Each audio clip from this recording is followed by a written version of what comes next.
Machine కోసం astronauts Sunitha Williams, బారీ Butch విల్మోర్లు ISS కు వెళ్లి అక్కడే చిక్కుకున్నారు. ఇప్పుడు 8 నెలలు అంతరిక్షంలోనే ఉండాల్సిన పరిస్థితులు నెలకొన్నాయి. వారిని బోయింగ్ స్టార్ లైనర్ క్యాప్స్యూల్స్ లోనే తీసుకురావాలా లేదా వచ్చే ఏడాది వరకు వేచి ఉంచి 2025 ఫిబ్రవరిలో స్పేస్ ఎక్స్ క్యాప్స్యూల్లో తీసుకురావాలా అనే ఇరకాటంలో నాసా ఉంది. ఈ విషయంలోనే త్వరలో ఒక నిర్ణయం తీసుకోబోతోంది. 2024 జూన్ 5న సునీత విల్మోర్లు స్పేస్ కు వెళ్తున్న బోయింగ్ స్టార్ లైనర్ గాల్లో లేవడానికి ముందే ప్రొపల్షన్ కు సంబంధించిన పైపుల్లో లీకేజ్ కనిపించింది. అయితే హీలియం లీక్ చిన్నదే అంటూ బోయింగ్ సంస్థ, నాసా ప్రయోగాన్ని కొనసాగించాయి.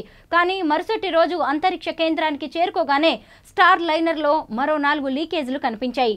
అంతేకాకుండా థ్రస్టర్స్ విఫలమయ్యాయని గుర్తించారు. అయితే స్టార్ లైనర్ క్యాప్స్యూల్స్ సురక్షితంగా డాక్ కాగలిగింది. ఎట్టకేలకి ఆ 5 4 థ్రస్టర్స్ పనిచేశాయి.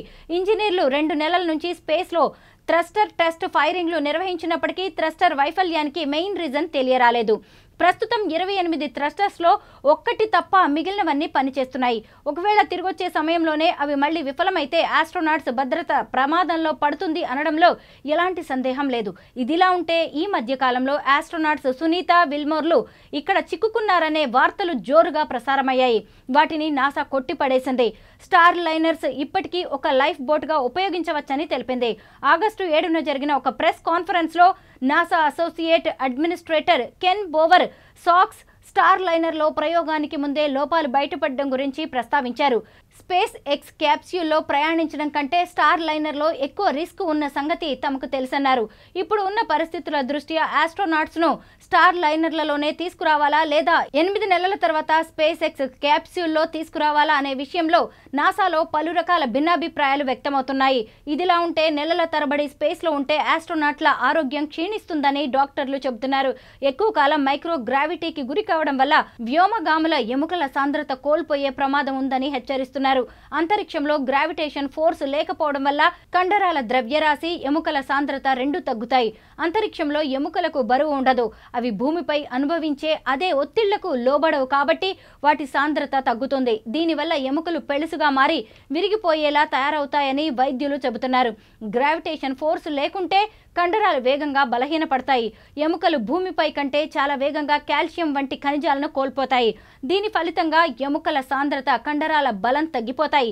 భూమికి తిరిగి వచ్చినప్పుడు ఇవి ఆరోగ్యంపై ప్రభావం చూపిస్తాయని వైద్యులు అంటున్నారు.